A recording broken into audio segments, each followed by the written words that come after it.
அல்லினாள் தாமரை மேல் ஆரணங்கின் இன்துணைவே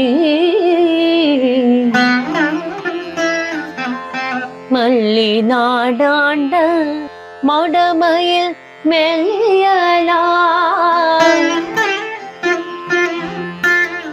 ஆயர் குலவேந்தன் ஆகத்தான்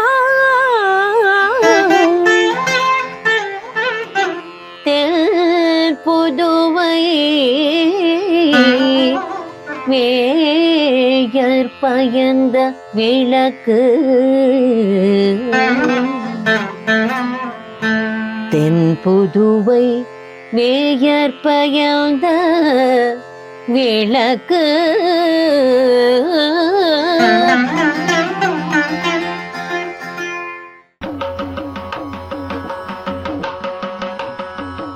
श्रीमत्यै विष्णुचित्तार्य मनोनन्दनहेतवे नन्दनन्दन सुन्दर्यै गोदायै नित्यमङ्गलम् गोदायै நித்யமங்கலம்.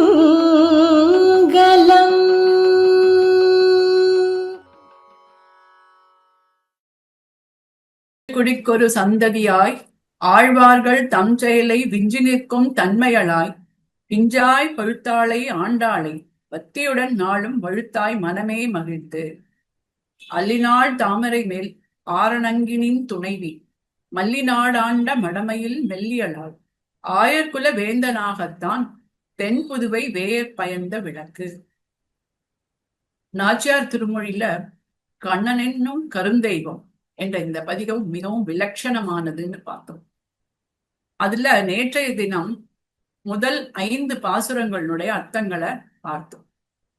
இந்த பதிகத்துல ஆண்டாள் கண்ணனை பிரிந்திருக்கிறதுனால உயிர் தரிக்க முடியாத ஒரு நிலையை எய்தி அவனை அடைய வேண்டுமே, அவனை இனி எப்படி அடைய போகிறோம்ங்கிற ஆற்றாமை மிகுதியினால அவள் தன்னை சுற்றி இருக்கிற தன் தாய்மார்களிடமும் உறவினர்களிடமும் அவன் திருமேனியோடு சம்பந்தப்பட்ட ஏதேனும் ஒரு வஸ்துவை கொண்டாவது என் மீது படச்செய்து என்னுடைய தாபத்தை ஆற்ற வேண்டும் என்று பிரார்த்திப்பது போல இந்த பதிகம் அமைந்துள்ளது.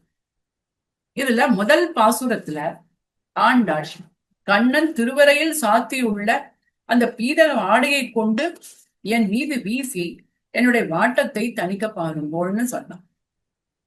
2வது பாசுரத்துல நீலார் தன்னன் துழாய் கொண்டு என் நெறிமென் குழல் மேல் சூட்டீரே என்று அவன் அணிந்திருக்கிற அந்த திருத்துழாய் மாலையை கொண்டு வந்து என்னுடைய குழல் மீது சூட்டி என்னை தரிக்க செய்யும் போல் என்று சொன்னான். 3வது பாசுரத்துல அவன் மார்பணிந்த வனமாலை அதை கொண்டு வந்து என் மார்பில் புரட்டி என்னை ஆற்றுங்கோள் அப்படின்னா. 4வது பாசுரத்துல அவனுடைய அமுதவாயில் ஊறிய நீர்தான் கொணர்ந்து புலராமே பருக்கி இழைப்பை நீக்கீரே என்று அவன் திருவாய் அமுதம் அதை கொண்டு வந்து தன்னை பருகச் செய்து தன்னுடைய இழைப்பை ஆற்றும்படி சொன்னான். 5வது பாசுரத்துல நெடுமால் ஊதி வருகின்ற குழலின் துளைவாய் நீர் கொண்டு குளிர முகத்து தடவீரே என்று அந்த திருக்குழலின் துளைகள் வழியாக வெளிப்படும் அந்த நீரை கொண்டு வந்து என் முகத்தில் தடவுங்கள், என் முகம் குளிரும்படி அந்த அந்த நீரை கொண்டு வந்து தடவுங்கோள் என்று கூறினான். இப்படி 5 பாசுரங்களை நாம் பார்த்தோம். இந்த பாசுரத்துல 6வது பாசுரத்துல அவன் திருவடிப்பட்ட அந்த துகள்கள் அதை கொண்டு வந்து என்னுடைய உடம்பின் மீது பூசுங்கோள் என்கிறார். நடையொன்றில்லா உலகத்து நந்தகோபன் மகன் என்னும் கொடிய கடிய திருமாலால் குழப்புக்கூறு கொளப்பட்டு உடையும் பெயரகில்லேன் நான் போட்கண் மிதித்த அடிப்பாட்டில் ஒடித்தான் கொணர்ந்து பூசியீர்கள் போகா உயிரன் உடம்பையே என்று பாடுகிறார். நடையொன்றில்லா உலகத்து, நடைனா அந்த கட்டுப்பாட்டை சொல்ற. உலகத்துல எது செய்யலாம் எது செய்யக்கூடாது, அந்த வரம்பு, அந்த வரம்ப சொல்றா.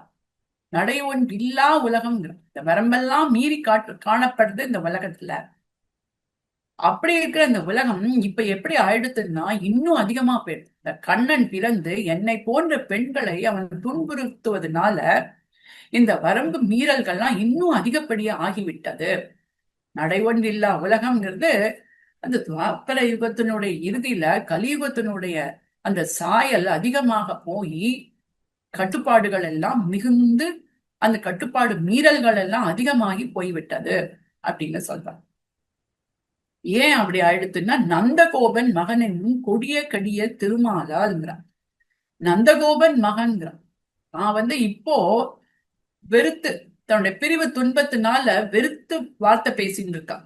அதனால நந்தகோபன், யசோதை, பிராட்டி எல்லாரையும் வெறுத்து வார்த்தை சொல்றான். இப்போ நந்தகோபன் மகன் என்னும்ங்கிறான்.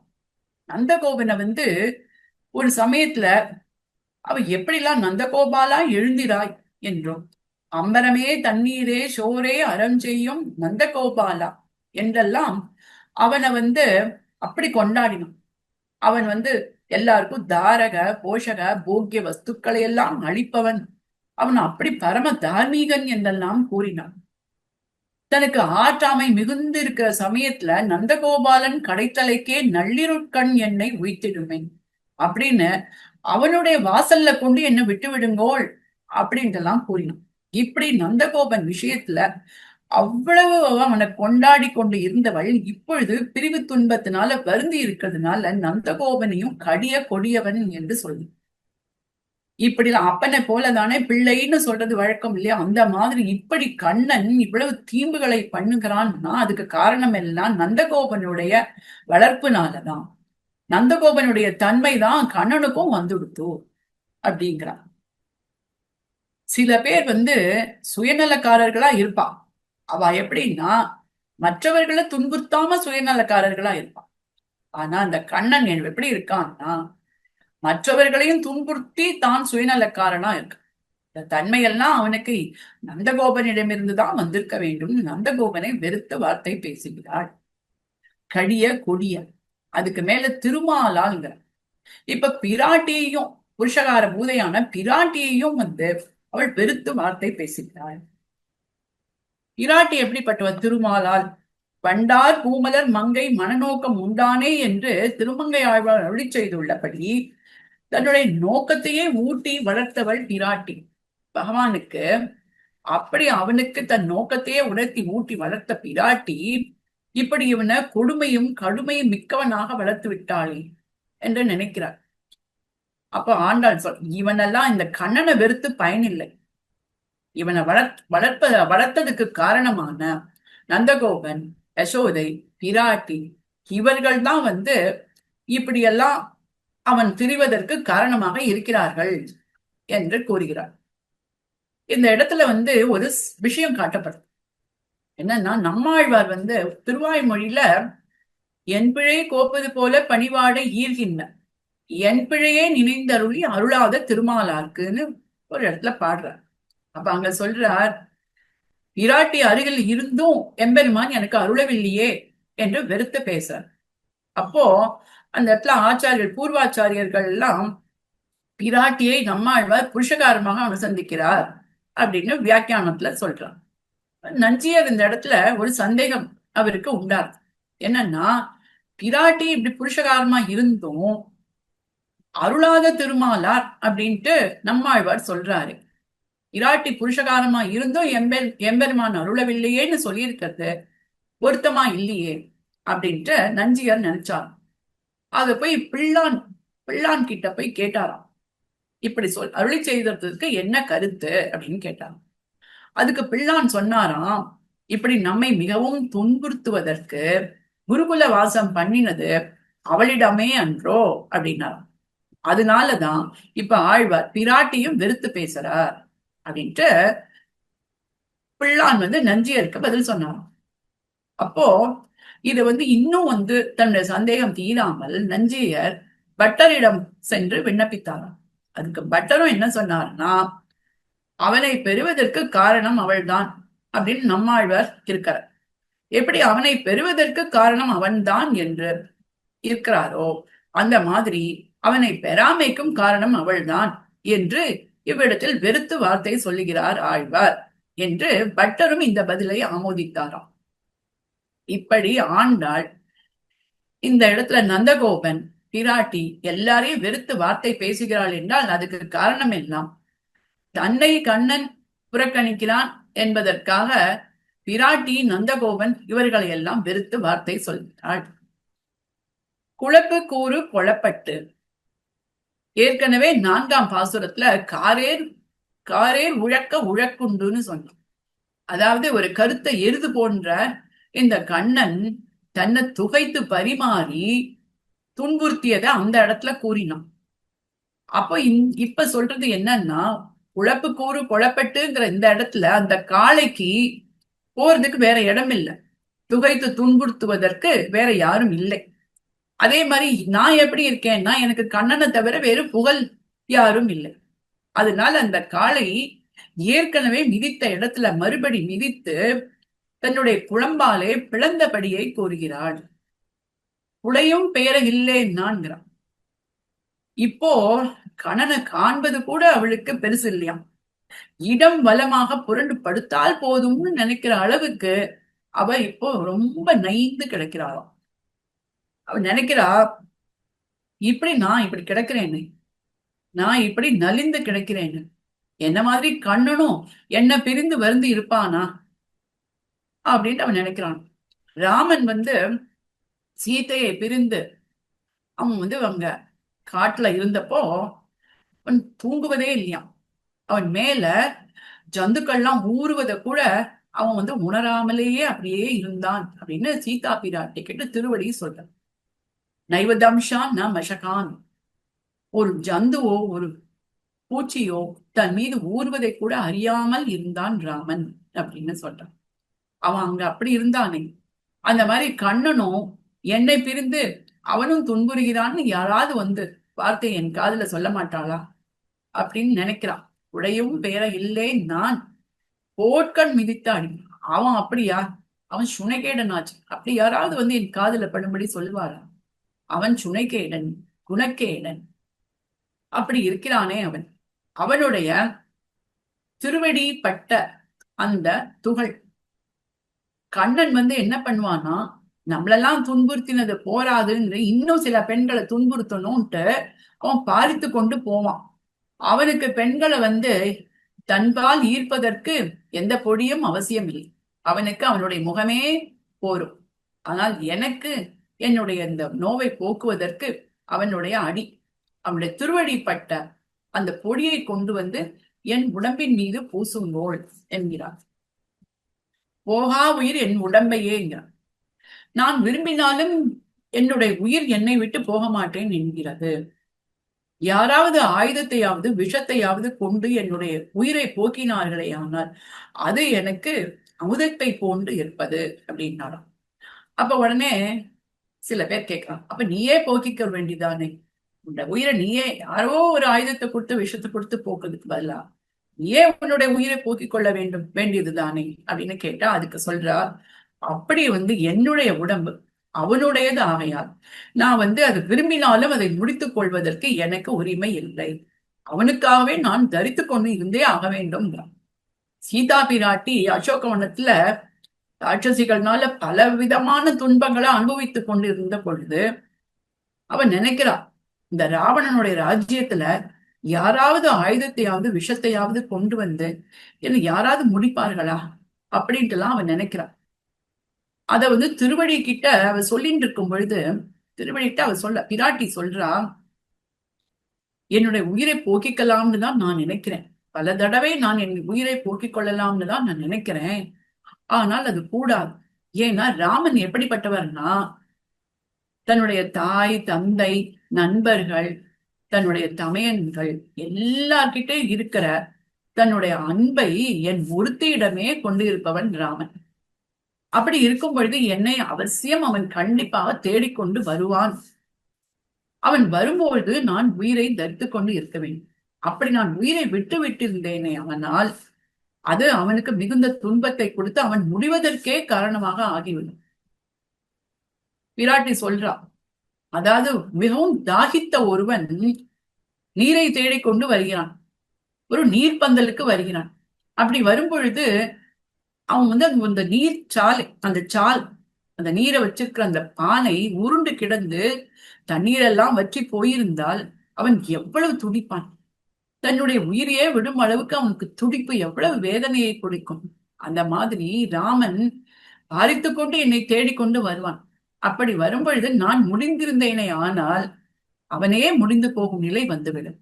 உலகத்துக்கெல்லாம் நாதனாயிருக்கிற ராமனுக்கு அந்த நிலை வரக்கூடாது. ஆகவே உயிரை நான் தரித்துக் கொண்டு இருக்கிறேன் என்று பிராட்டி சொன்னான்.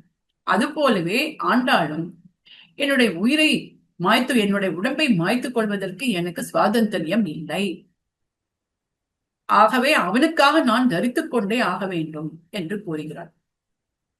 இதுவே இந்த பாட்டினுடைய சாரம் ஆகும். அடுத்த பாட்டில், இனி 7வது பாட்டில், ஜீவேயம் க்ஷணமபி என்று கூறினவன் ராமன்.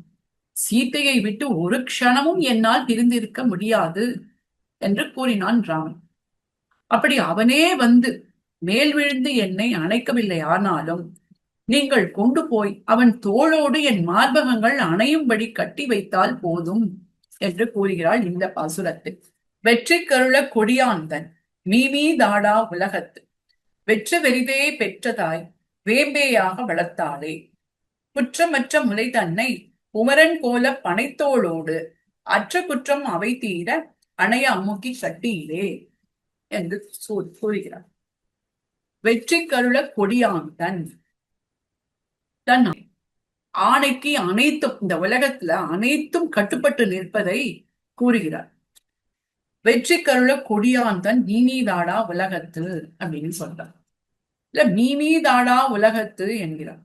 அதாவது மீமி என்ற சப்தத்துல ஆண்டாள் முதல்ல மீங்கிற சொல்லுனால மேன்மையை குறித்து, அடுத்த இருக்கிற மீ என்கிற அந்த சொல்லுனால மேலே என்கிற அர்த்தத்தை, அதாவது கருடக்கொடியை உடையவனான எம்பெருமான் அவனுடைய ஆணைக்கு மேலே எதுவும் செயல்பட முடியாது என்ற அர்த்தத்தை கூறுகிறார்.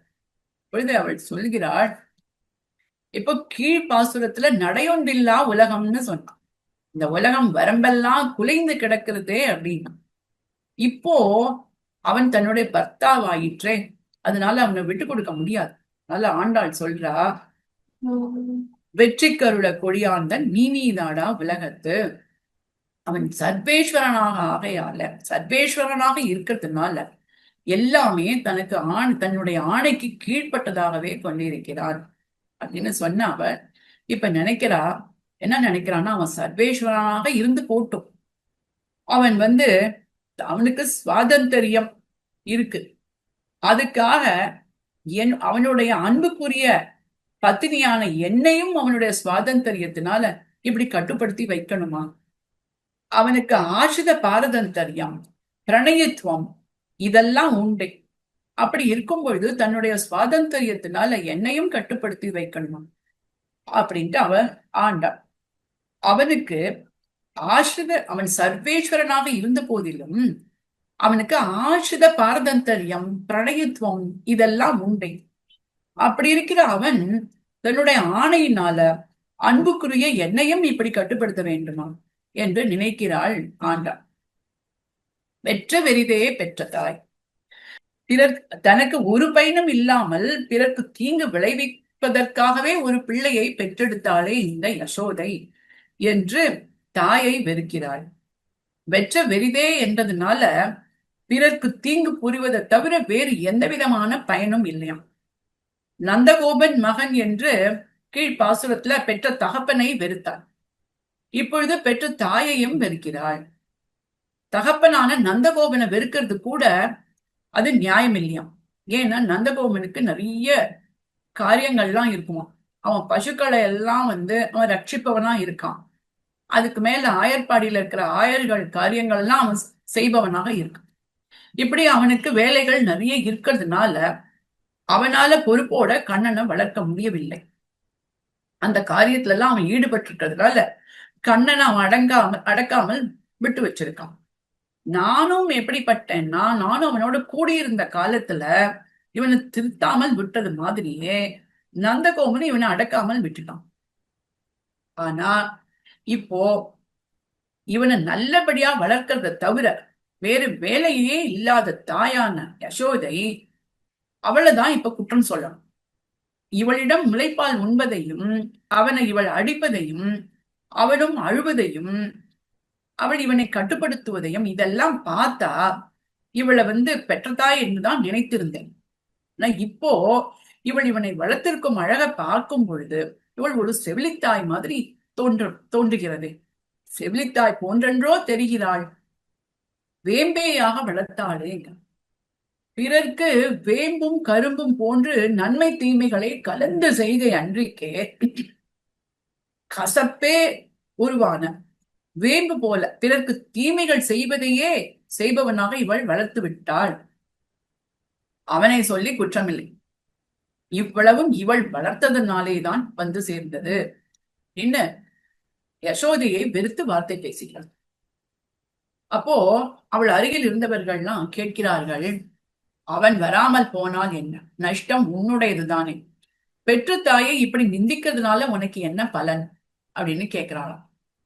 உண்மையில ஏதோ குற்றம் இருக்கிறதுனாலதான் அவன் வரவில்லை என்று அவர்கள்லாம் கூற, அதுக்கு ஆண்டாள் சொல்றா, என்னிடம் என்ன குறை உண்டு, அவன் வேம்பே ஆனாலும் வேம்பின் புழு வேம்பன்றி உண்ணாது, அவனை அல்லது அறியாது இருக்கும் ஸ்தனங்கள் அன்றோ என்னுடையது, கொங்கை தலைமையை நோக்கி காணீர் கோவிந்தனுக்கல்லால் வாயில் போகா என்றும், என் தடமுலைகள் துவரை பிரானுக்கே சங்கற்பித்து தொழுது வைத்தேன் என்றும் அருளி செய்தவள் இவள் என்றோ. அதனால அவர் சொல்றார், அவரை அல்லது அறியாதிருக்கும் என் ஸ்தனங்களுக்கு என்ன குற்றம் இருக்க முடியும் என்று கூறுகிறார். இவ்விடத்தில் ஒரு விஷயம் காட்டப்படுகிறது, ஒரு முக்கியமான விஷயம் ஒன்று காட்டப்படுகிறது. அதாவது எம்பெருமானுக்கு நாம் அவனுடைய குணங்களுக்கு அடிமைப்பட்டிருப்பதை காட்டிலும் அவனுடைய ஸ்வரூபத்திற்கு அடிமைப்பட்டிருப்பதே சிறந்தது, அதுதான் உயர்ந்தது என்ற அர்த்தம் இவ்விடம் காட்டப்படுகிறது. முதலில் சீதா பிராட்டி ராமன் வனவாசத்திற்கு சென்ற பொழுது அத்திரி மகரிஷியுடைய ஆசிரமத்திற்கு செல்கிறான். அங்கே அத்திரி மகரிஷியுடைய பத்தினியான அனசூயை பிராட்டி சீதா பிராட்டியை உள்ளே கூட்டிக் கொண்டு சென்று அவளிடம் சில வார்த்தைகளை எல்லாம் பேசுகிறாள். அப்பொழுது அனசூயை பிராட்டி சீதையிடம் தெரிவிக்கிறாள், ஒரு பெண்ணுக்கு பரதெய்வம் அவளுடைய கணவன் தானே, பெருமாளை விடாமல் அவரோடே நீ வனவாசம் வந்தது மிகவும் சிறந்தது என்றெல்லாம் அந்த பத்தினி நடந்து கொள்ள வேண்டிய தர்மங்களை எல்லாம் சீதா பிராட்டிக்கு அனசூயை பிராட்டி உபதேசிக்கிறாள். அப்பொழுது சீதா பிராட்டி கூறுகிறாள், ராமன் குணசாலியாக இருக்கிறான், அனைவரும் நினைக்கிறார்கள் ராமன் இவ்வளவு குணசாலியா இருக்கிறதுனாலதான் அவன் மீது நான் அன்போடு இருக்கிறேன் என்று அனைவரும் நினைக்கிறார்கள். ராமனை விட்டு அந்த குணங்கள் அனைத்தையும் ராமனை விட்டு பிரிந்தாலும் நான் அவனிடம் எப்போதும் போலவே இருப்பேன், அவனிடம் அன்புடையவளாகவே இருப்பேன். ஆனால் அதை எனக்கு நிரூபிக்க முடியவில்லை. ராமன் எப்பொழுதுமே குணவானாக இருப்பதனால, குணங்களை அவனிடம் இருந்து பிரிக்க முடியாததுனால, அவனிடம் நான் கொண்டிருக்கும் இயற்கையான அன்பை என்னால் யாருக்கும் காட்ட முடியவில்லை என்று பிராட்டி சொன்னாளாம். ஆகவே இவ்விடத்தில் நமக்கு தெரிவிக்கப்படுகிறது என்னவென்றால், குணங்களுக்கு எம்பெருமான் விஷயத்தில் அவனுடைய குணங்களுக்கு தோற்று அடிமைப்பட்டு இருப்பதை காட்டிலும் நம்முடைய ஸ்வரூபம், ஆத்மஸ்வரூபம் பகவானுக்கு சேஷப்பட்ட வஸ்து, அவனுடைய ஸ்வரூபத்திற்கு நாம் அடிமையா இருப்பதுதான் உயர்ந்தது என்ற தத்துவம் இவ்விடத்தில் காட்டப்படுகிறது.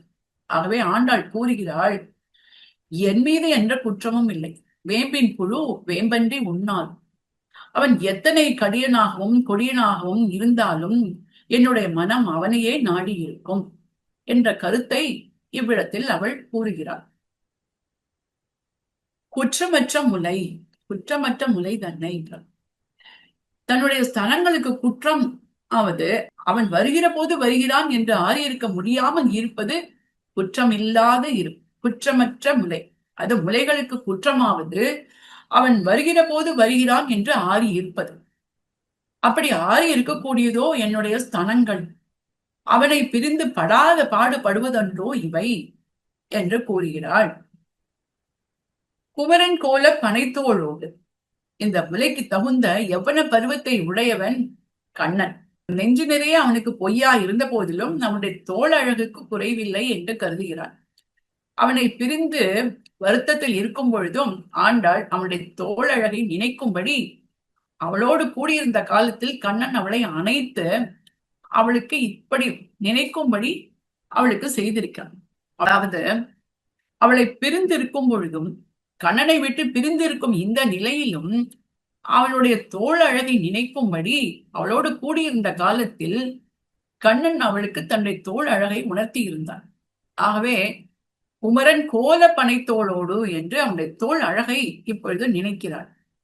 அற்ற குற்றம் அவை தீர, அந்த தோள்களுக்கே அற்று தீர்ந்தவையா இருப்பவை என்னுடைய ஸ்தனங்கள்.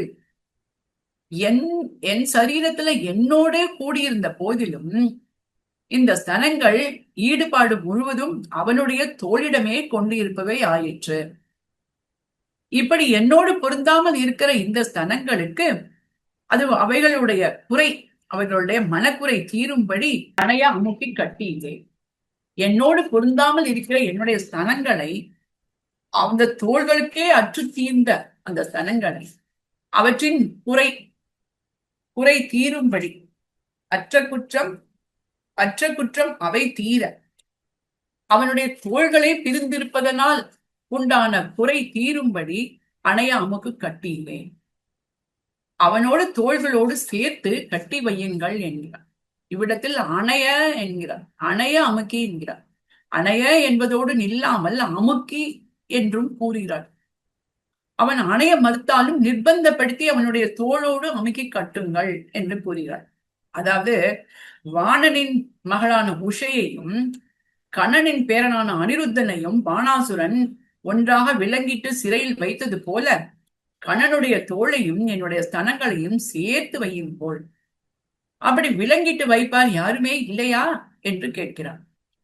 இவளையும் அவளையும் பிரிக்க பார்த்த தாய்மார்கள் இப்படி அணைய அமுக்கி கட்டுங்கள் என்று சொன்னால் செய்வார்களோ என்றால், இனியும் இவளை பிரித்தால் இவள் உயிர் தரிக்க மாட்டாள் என்ற நிலை வந்துவிட்டதனால் இவளை சேர்த்து வைப்பதே நல்லது என்று அவர்கள் நினைக்கிறார்கள்.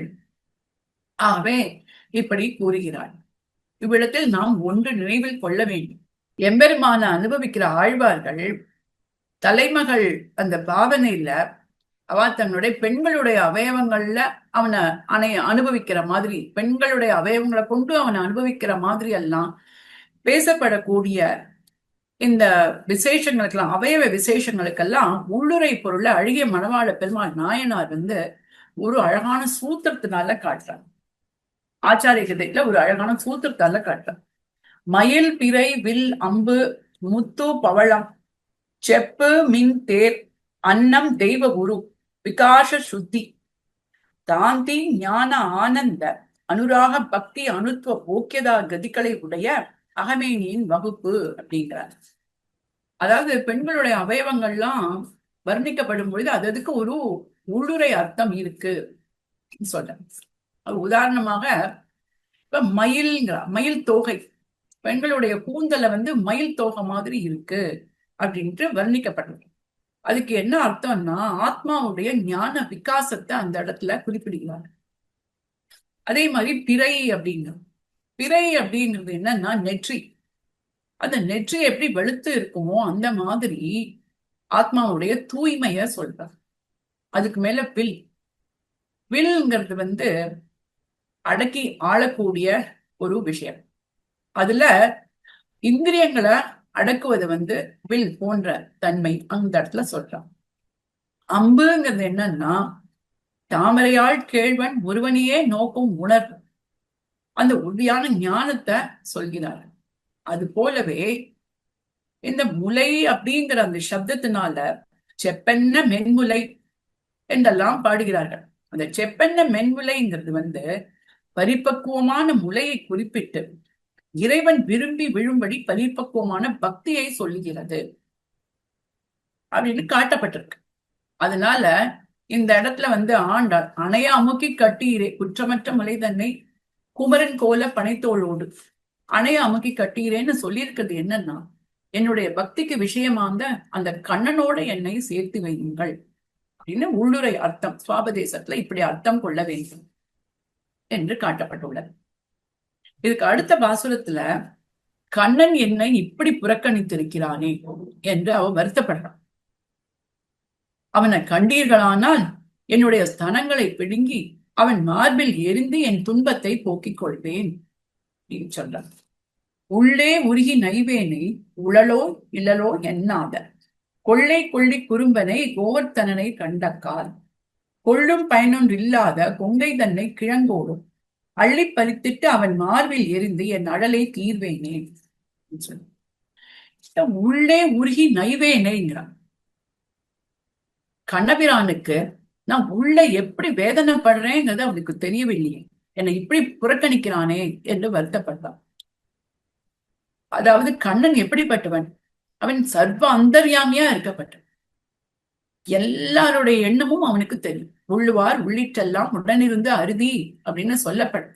இப்போ எல்லாருடைய எண்ணங்களும் அவனுக்கு கண்டிப்பா தெரியும். அப்படி இருக்கிறவன் என்னுடைய எண்ணமும் அவனுக்கு தெரியும். அவனை பிரிந்து படுகிற துன்பம் அவனுக்கு நன்றாகவே அவன் புரிந்து கொண்டிருக்கான். அப்படி இருந்தும் என்னை இப்படி புறக்கணிக்கிறானே.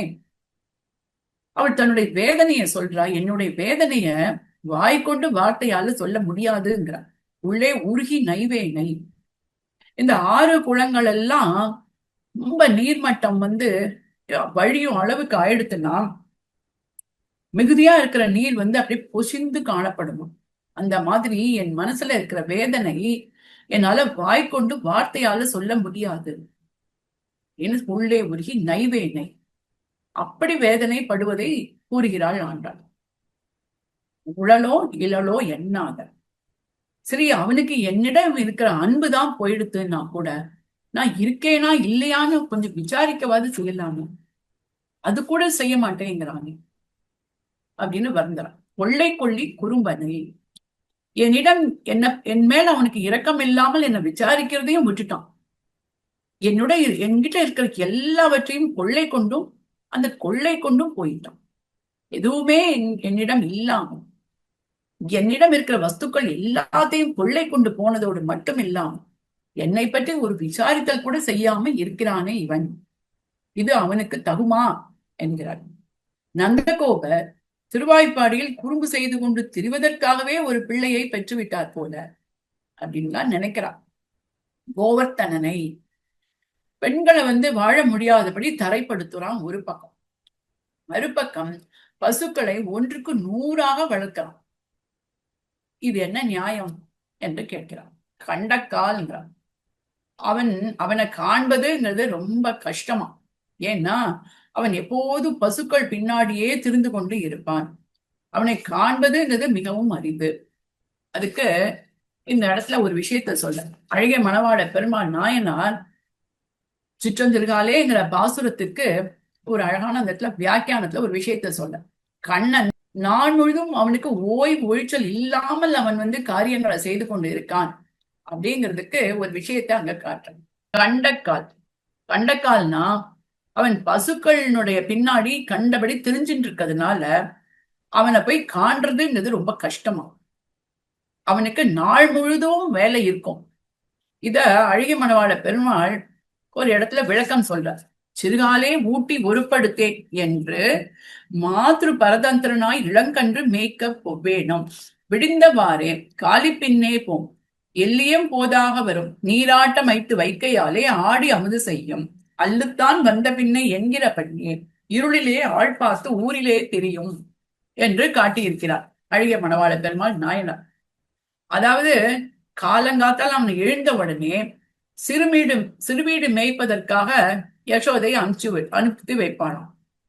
அது முடிஞ்சதுக்கு அப்புறம் அப்போ அதுக்கு சிறுவீடு மேய்க்கணும் பசுக்கள்லாம் அப்படிங்கிறதுக்காக அந்த மாடுகளோட அவன் போயிடுவான். அது முடிஞ்சதுக்கு அப்புறம் விடிந்தவாறே காலி பெண்ணே போ. இப்போ காத்தால இளங்கன்றுகள் எல்லாம் மேய்த்து முடித்ததுக்கு அப்புறம் பகல் வந்ததுக்கு பின்பு பசுக்களை ஓட்டிண்டு காட்டுக்கு போகணும். அதுபடி எல்லியும் போதாக வரும். மாலை பொழுது வந்ததுக்கு அப்புறம்தான் அவன் திரும்பியே வருவான். அப்புறம் நீராட்டம் அமைத்து வைக்கையினால அவனுக்கு அவன் நீராடுவதற்கு யசோதை நீரெல்லாம் தயார் பண்ணி வச்சிருப்பான். அதனால நீராட்டம் அமைத்து அப்புறம் ஆடி அமுது செய் நந்தகோபரோட கூடி அவன் அமுது செய்ய வேண்டும். அதெல்லாம் முடித்ததுக்கு அப்புறம் அல்லுத்தான் வந்த பின் இரவு வந்த பின்புதான் அவன் இருளிலே ஆள் பார்த்து ஊரிலே தெரியும். தன்னுடைய மனம் கவர்ந்த பெண்களை நோக்கி அந்த ஊர்ல போய் சென்று திரிந்து கொண்டு இருப்பான்.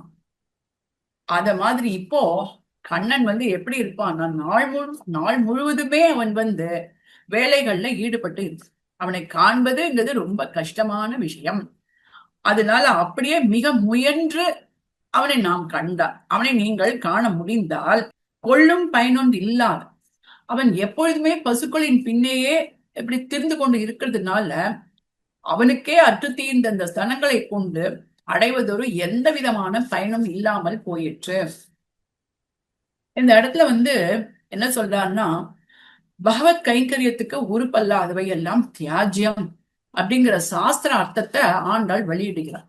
இதை நம்மாழ்வாரும் ஏராளும் இறையோனும்ங்கிற திருவாய்மொழியில எம்பெருமான் கவராத மணிமாமை குறைவிலமே, மணிமாயன் கவராத மடஞ்சால் குறைவிலமே, நெடுமாயன் கவராத நிறைவினால் குறைவிலமே, தனி நிறத்தால் குறைவிலமே, அறிவினால் குறைவிலமே என்று அவன் விரும்பாத நிறத்தால் என்ன பிரயோஜனம், அவனுக்கு தேவையில்லாத அடக்கத்தால் என்ன பிரயோஜனம், அவன் விரும்பாத ஞானத்தால் என்ன பிரயோஜனம் என்றெல்லாம் அவ்விடத்தில் ஆழ்வார் அவன் விரும்பாத வஸ்துக்கள் எதுவும் எனக்கு வேண்டாம் என்று புறக்கணித்தார். அது போல இப்பொழுது ஆண்டாளும் கூறுகிறாள், கொள்ளும் பயனொன்று இல்லாத அவனுக்கே அற்றுத்தீர்ந்த அந்த முலைகள் இதற்கு இப்போ எந்த விதமான பிரயோஜனம், அவன் பசுக்களின் பின்னால் போய்கொண்டிருக்கிறான். அதனால் இந்த முலைகளுக்கு எந்த விதமான பயனும் அற்று போய்விட்டன. அப்படி இருக்கிறதுனால நான் என்ன செய்ய போறேன்னா, கொங்கை தன்னை கிழங்கோடும். இங்கு கொங்கை கிழங்கு என்று சொல்லுவது தன் ஆத்ம வஸ்துவை சொல்கிறான். சுவாபதேசத்துல கொங்கை எனப்படுவது பரமாத்மாவுக்கு போக்கியமான இந்த பக்திய சொல்றான். ஆத்மாங்கிறது வெட்ட முடியாது, எரிக்க முடியாது, நினைக்க முடியாது, அது உலர்த்த முடியாது என்று சாஸ்திரங்கள் கூறியிருக்கு. அப்படி கூறியிருக்கும் பொழுதும் தன்னுடைய கொங்கைகளை பறித்து அவன் மார்பின் மீது எரிய பார்க்கிறாள் என்று சொல்லியிருப்பது, தன் கொங்கைகளை ஆத்மாவோடு சேர்த்து அவன் மார்பின் மீது எரிய பார்க்கிறாள் என்று கூறியிருப்பது அவளுடைய பிரிவு துன்பத்தினுடைய மிகுதியை காட்டுகிறது என்று உணர வேண்டும். அவன் மார்பில் எரிந்து என்று கூறுகிறாள். இந்த கொங்கைகளால் தான் பட்ட பாடெல்லாம் அவனும் பட வேண்டும் என்று நினைக்கிறாள். இவற்றை பறித்து எரியும் பொழுது தரையில் எரிவேன் என்று சொல்லாமல் அவன் மார்பில் எரிவேன் என்று கூறுகிறான். ஒருவனுக்கு தலைவலி மிகுதியாக ஆகிவிட்டதுன்னா இந்த தலையை தூக்கி எங்கேயாவது வச்சிடலாம் போல இருக்குன்னு சொல்வா இல்லையா? அந்த மாதிரி இந்த ஸ்தனங்கள் தன்னை படுத்தும் பாடு அவளால் தாங்க முடியவில்லை. அதனால இதை பிடுங்கி எரிந்து அவன் மார்பில் எரிந்து விடப் போகிறேன் என்று கூறுகிறான். என் அழலை தீர்வேனே, அழலை தீர்வேன். அவனே விரும்பி அணைத்தால் இது போக்கியமாக இருக்கும். ஆனால் இப்படி என்னை விட்டு பிரிந்து என் பொங்கைகளை மட்டும் அவன் மார்பில் எரிந்து அணையச் செய்தால் தான் படுகிற துன்பம் தீர்வதாகிற பயனாவது எனக்கு கிடைக்கும் என்று நினைக்கிறாள் ஆண்டாள். அடுத்த பாசுரம் 9வது பாசுரம். பொம்மை முலைகள் இடர் தீர கோவிந்தற்கோர் குற்றேவர் இம்மை பிறவி செய்யாதே இனி போய் செய்யும் தவன்தான் என் செம்மையுடைய திருமார்பில் சேத்தானேலும் ஒரு நான்று மெய்மை சொல்லி முகம் நோக்கி விடைதான் தருமேல் மிக நன்றே என்கிறார். இப்போ ஆண்டாளை சுத்தி இருக்கிற அந்த தாய்மார்கள்லாம் கேட்கிறாளாம், பொங்கை தன்னை கிழங்கோடும் அள்ளி பறித்திட்டு என்று கடுமையாக வார்த்தையை சொல்கிறாயே, அதுக்கு ஆதாரமா ஒரு ஆத்ம வஸ்து இருக்குன்னா அதுக்கும் மேலான பரமாத்மா அனுபவம்னு ஒண்ணு இருக்கேன். பரமபதத்துல போய் அவனை அனுபவிக்கலாமே. அப்படின்னு அவெல்லாம் சொல்றாங்க. அப்ப ஆண்டாள் சொல்றா, பெற்றிருக்கிற இந்த உடம்போடு நான் அவனை அனுபவிக்கதான் ஆசைப்பட்டேன். இப்படி ஆசைப்பட்ட எனக்கு இந்த உடம்பை விட்டு வேறு ஒரு உடம்பை எடுத்துக்கொண்டு ஒரு பயனை பெறுவதற்காக சாதன அனுஷ்டானம் பண்ணுவது எனக்கு தேவையில்லை என்று கூறுகிறார். கொம்மை முலைகள் இடர்த்தீர பூர்ணமாக வளர்ந்த குழந்தைகள் பஞ்ச காலத்துல தன் தாயை பார்த்து சோறு போடு சோறு போடு என்று அலக்கழிப்பது போல கண்ணனுக்காகவே அற்றுத்தீர்ந்த இந்த முலைகள் என்னை கண்ணனிடம் சேர்க்க வேண்டும் என்று அலைக்கழிப்பதாக கூறுகிறாள். இந்த முலைகளுடைய இந்த துன்பம் கோவிந்தனுக்காகவே ஆனால்தான் இவனுடைய துன்பம் எல்லாம் தீரும். இந்த முலைகளுடைய குமைச்சல் தீரும்படி கண்ணபிரானுக்கு அந்தரங்க கைங்கரியத்தை இந்த பிறவியிலேயே செய்ய வேண்டும். இது ஸ்ரீ வைகுண்டநாதனுக்கு ஆக ஒண்ணாது. பசுக்களின் பின்னே திரியும் கண்ணபிரானுக்காகவே ஆக வேண்டும் என்று கூறுகிறார். இப்பொழுது ஒரு குற்றேவல்ங்கிறான். ஆணுருவை கொண்டவர்களால் செய்ய முடியாத கைங்கரியம் முலையெடுத்த பெண்ணாலே செய்யத்தக்க ஒப்பற்றதான இந்த கைங்கரியத்தை நான் கண்ணபிரானுக்கு செய்ய வேண்டும் என்கிறான். எப்போது முலையால் அணைப்பதை ஒரு கைங்கரியமாக சொல்ல முடியுமோ என்று கேட்டால் ஆண்டாள் சொல்கிறாள், அவரவருக்கு உரிய அவயவங்களை கொண்டுதானே கைங்கரியத்தை செய்ய முடியும். ஒருவனுக்கு கண்ணில்லை என்றால் அவன் கண்ணில்லாத குறை தீர தன்னுடைய அவயவங்கள் கை கால்களால் அவன் கைங்கரியம் செய்வான். அது போல தனக்கு இருக்கிற அவயவத்தை கொண்டுதானே நாம் எம்பெருமானுக்கு கைங்கரியம் செய்ய வேண்டும். ஆகவே கோவிந்தற்கோர் குற்றேவல் செய்யணும். இந்த முலைகளை கொண்டு அவனுக்கு ஒரு கைங்கரியம் செய்யணும். அவனை அணைப்பதே ஒரு கைங்கரியமாக அவள் கூறுகிறாள். இம்மை பிறவி செய்யாதே இனி போய் செய்யும் தவன்தான். இந்த உடம்போட கண்ணனை அணைவதற்கு ஆசைப்பட்டு அது கிடைக்க பெறாமல் இந்த பிறவி கழிந்து வேறொரு தேச விசேஷத்துல போய் செய்யக்கூடியதான தபசு எதற்கு அப்படின்னு கேட்க, பரமபதத்திற்கு சென்று வேறொரு சரீரத்தை பெற்று பரமபதநாதனை அனுபவிப்பது என்பது எப்படி இருக்கிறது என்றால், 4 புறமும் 4 அக்னிகளும் சூழ மேலே சூரியனுமாக 5 அக்னிகளுக்கு நடுவில் நின்று தவம் புரியும் முனிவர்கள் பயன்பெறுவது போல இருக்கிறது என்று கூறுகிறார். செம்மையுடைய திருமார்பில் அணைக்க புகுந்தால் கண்ணனுடைய திருமார்பாக இருக்க வேண்டும். மறுக்காத நேர்மையுடைய திருமார்பாயிற்று அவனுடைய திருமார்பில் சேர்த்தானேலும் நன்று. வகுத்த மார்போடே சேர்த்து அணைக்கை தான் இவளுக்கு பயனாகையால் நன்று என்கிறார். அவன் என்னை சேர்த்து கொண்டு தன்னை அணைத்தால் அதுவே நல்லது என்று நினைக்கிறார். சேர்த்தான் ஏலும் என்று கூறியிருக்கிறதுனால அது நடைபெறுமோ நடைபெறாதோ என்று ஐயப்பாட்டுடன் கூறுகிறாள். சேர்த்தானேலும் மிக நன்று. மெய்மை சொல்லி முகம் நோக்கி விடைதான் தருமேல் மிக நன்றி. அப்படி அல்லாவிடினும் எப்போதும் பொய் சொல்வதையே வழக்கமாக கொண்டிருக்கும் இவன் ஒரு தடவையாவது மெய் சொல்லட்டுமே. என் முகம் நோக்கி இவளோடு கூடியிருக்கிற காலத்திலெல்லாம் இவளை பிரிய நினைத்து கொண்டே வார்த்தை சொல்லுவான். வாயினால வார்த்தை சொல்லுவான். மனசெல்லாம் இவளை பிரியவும் நினைத்து கொண்டே வாயினால ஆனால் உன்னை பிரியவே மாட்டேன், பிரிந்தாலும் நான் தரிக்கவே மாட்டேன், இப்படியெல்லாம் வார்த்தைகளை சொல்லிக்கொண்டு பொய் வார்த்தைகள் எல்லாம் சொல்லிக்கொண்டு இருப்பான். அப்படியா அல்லாமல் ஒரு நாளாவது நீ உண்மையை சொல்ல வேண்டும். என்ன சொல்ல வேண்டும் என்றால், முகம் நோக்கி விடைதான் தருமேல் மிகம் நன்றே என்கிறார். அக்கம் பக்கம் பார்த்து அலக்கழிக்காமல் முகத்தை நேர நீ பார்க்கணும். பார்த்து, ஆண்டாள் எனக்கு உன்னிடம் அன்பில்லை, உன்னை கைவிட்டேன் நீ போ என்று கூறிவிட்டானே ஆகல் அது மிகவும் நன்று என்கிறார். சுற்றி இருப்பவர்கள் அதிர்ச்சியோடு அவளை பார்க்கிறார்கள். ஆண்டாள் அவனோடு அணைய பெற வேண்டும் என்று துடித்துக் கொண்டிருக்கும் நீ இப்பொழுது இப்படி கூறுகிறாயே, உன்னை கைவிட்டேன் நீ போ என்று கூறிவிட்டால் அது நன்று என்று சொல்கிறாயே என்று கேட்கிறார்கள். அதற்கு ஆண்டாள் சொல்கிறாள், ஒவ்வொரு தடவையும்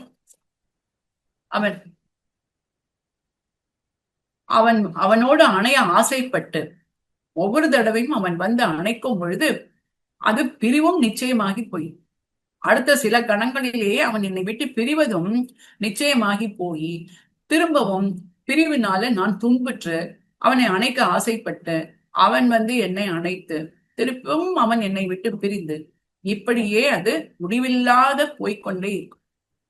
அவன் எப்போது அணைத்தாலும் சிறு கணங்களிலேயே அவன் என்னை விட்டு பிரிவதும் நிச்சயமாகி போயிடும். திருப்பியும் அது என்னை துன்பத்திலேயே ஆழ்த்தும். இப்படி அவனை அணைக்க ஆசைப்பட்டு துன்பத்தை அடைவதை காட்டிலும் அவனை அணைக்க பெறாமலேயே முடிந்து விடுதல் நல்லது என்று நினைக்கிறான். சீதா பிராட்டியை பூர்ண கர்ப்பிணியா இருந்த சமயத்துல ஒரு வண்ணான் சொன்னான் என்று மறுபடியும் ராமனோடு சேர இடமில்லாதபடி ராமபிரான் அவளை காட்டில் விடச் சொன்னது போல இப்பொழுது ஆண்டாளும் நினைக்கிறான். ஒரு சமயத்தில் என்னை அணைத்துக் கொள்வான், சிறிது நேரத்திலேயே என்னை விட்டு பிரிந்து விடுவான். இப்படி அவன் என்னை அணைத்துக் கொண்டு இருக்கிறானே என்று நான் நினைப்பதற்குள்ளேயே அவன் என்னை விட்டு பிரிந்து விடுவான். திரும்பவும் நான் பிரிவு துன்பத்தில் அழுந்த வேண்டும். இப்படி அவனோடு சேர்ந்து அவனை விட்டு பிரிந்து இப்படி துன்பப்படுவதை காட்டிலும் அவன் நிரந்தரமாக நீ போ என்று என்னை உதறிவிட்டால் உயிரை விட்டு இந்த துன்பத்திலிருந்து அடியோடு விடுபடலாம் அல்லவா? ஆகவே நான் மெய்மை சொல்லி முகம் நோக்கி விடைதான் தருமேல் மிக நன்றே என்று சொல்கிறேன் என்று மிகவும் வருத்தத்தோடு கூறுகிறார். கடைசி பாசுரத்துல ஆண்டாள் இந்த பதிகத்தை கற்றவர்களுக்கு பலன் சொல்லி தலை கட்டுகிறாள். அல்லல் விளைத்த பெருமானை ஆயர்பாடி கனி விளக்கை வில்லி புதுவை நகர் நம்பி விட்டு சித்தன் வியன் கோதை வில்லை தொலைத்த புருவத்தாள் வேட்கையுற்று மிக விரும்பும் சொல்லை துதிக்க வல்லார்கள் துன்பக் கடலுள் துவளாரே அப்படின்னு சொல்ல. அல்லல் விளைத்த பெருமானை, கண்ணபிரான் பண்ற தீம்புகள் தான் திருவாய்ப்பாடிக்கே ரொம்ப விசேஷமா. திருப்பாவையில சீர்மல்கும் ஆய்ப்பாடி அப்படிங்கிற ஆண்டாள் அந்த இடத்துல கூட என்ன சொல்றா நம்ம ஆச்சாரியர்கள்னா, சக்கரவர்த்தி திருமகன் குணங்கண்டு உகக்கும் ஊர் போல் அன்றியே கண்ணபிரான் தீம்பு கண்டு உகக்கும் ஊராயிற்று ஆய்ப்பாடி அப்படின்னு காட்டியிருக்கா.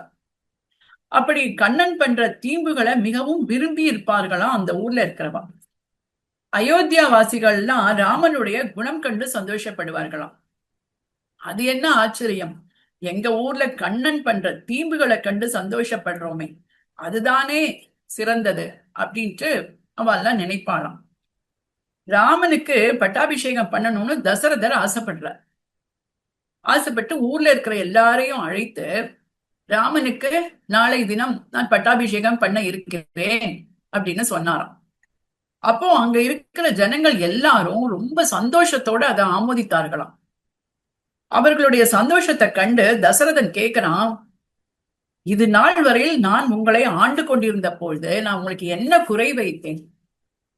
ராமனுக்கு பட்டாபிஷேகம் அப்படின்னு சொன்ன உடனே இவ்வளவு ஆர்ப்பரிக்கிறீர்களே, நான் உங்களுக்கு என்ன குறை வைத்தேன் அப்படின்னு கேட்டான்.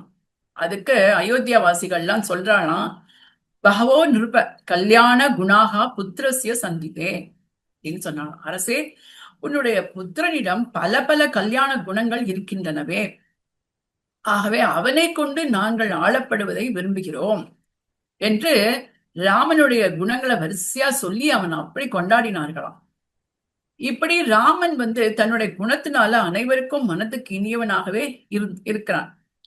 அவன் எப்படி அந்த மாதிரி குணத்தினால எல்லாரையும் அடிமை கொண்டு இருந்தான், அதே மாதிரி திருவாய்ப்பாடியில கண்ணன் தன்னுடைய குறும்புகள்னாலேயே எல்லாரையும் தன்னிடத்தில் ஈடுபடுத்தி கொண்டு இருப்பான். ஊரை முளையடியே நடந்து என்கிறார். அதாவது ஒரு முரட்டு காளையை அவிழ்த்து விட்டா அது எப்படி ஊர் முழுக்க தன் இஷ்டப்படி சுற்றி திரியுமோ, அது போல கண்ணனும் எப்படி இருந்தான்னா, மற்றொடு மாளிகை ஏறி மாதர்கள் தம்மிடம் புக்கு கச்சொடு பட்டை கிழித்து காம்பு துகிலவை கீறி நிச்சலும் தீமைகள் செய்பவனாகவும் தெருவின் கண்ணின்றி இளவாய்ச்சிமார்களை தீமை செய்பவனாகவும் ஊரில் கண்டபடி திரிந்து கொண்டு பெண்ணை களவு கண்டான் பெண்களை களவு கண்டான் என்று சொல்லும்படி நிறைய அல்லல்களை எல்லாம் விளைத்துக் கொண்டு இருந்தான். ஒரு கட்டுப்பாடும் இல்லாமல் ஆயர்பாடியில திரிந்து கொண்டிருந்து அதனால பெருமை பெற்றவனாக இருந்தானாம் கண்ணன். இப்படி அல்லல் விளைத்த பெருமானாக இருந்த போதிலும் அவன் எப்படி இருந்தான்னா, ஆய்ப்பாடிக்கு ஒரு அணிவிளக்காக இருந்தானாம். இவனுடைய தீம்புகள் எல்லாமே ஆய்ப்பாடிக்கு ஒரு மங்கள தீபம் போன்று இருந்ததாம்.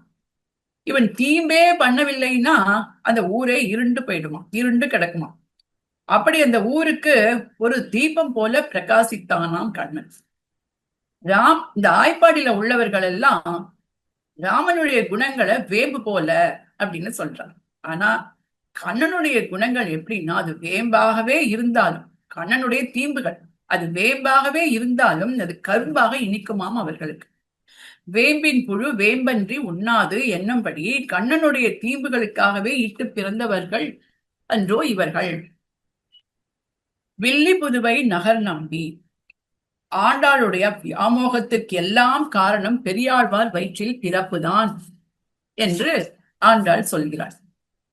ஒரு பெண்ணாக பிறந்து வைத்து கண்ணன் மீது தனக்கு இருக்கும் காதலை எத்தனை இடங்கள்ல அவள் வெளியிட்டிருக்கிறாள். குற்றமற்ற முலைதன்னை குமரன் கோல பனைத்தோளோடு அற்ற குற்றம் அவை தீர அணை அமுக்கி கட்டீரே என்றும், கொள்ளும் பயனொன்று இல்லாத கொங்கை தன்னை கிழங்கோடும் அள்ளிப் பறித்திட்டு அவன் மார்பில் எரிந்து என் அழலை தீர்வேனே என்று சொல்லும் அளவுக்கு அவளுடைய பிராவண்யம் இருந்தது. அப்படிப்பட்ட மிகுந்த பிராவண்யத்துக்கு எல்லாம் ஊற்றமாய் இருந்ததும் இப்பொழுது அவளுக்கு கண்ணனை பெற்றுத்தர போவதும் பெரியாழ்வார் வயிற்றில் பிறப்புதான் என்று நினைக்கிறாள். வில்லை தொலைத்த புருவத்தாள் அவளுடைய அவயவ சோபையை காட்டுகிறது.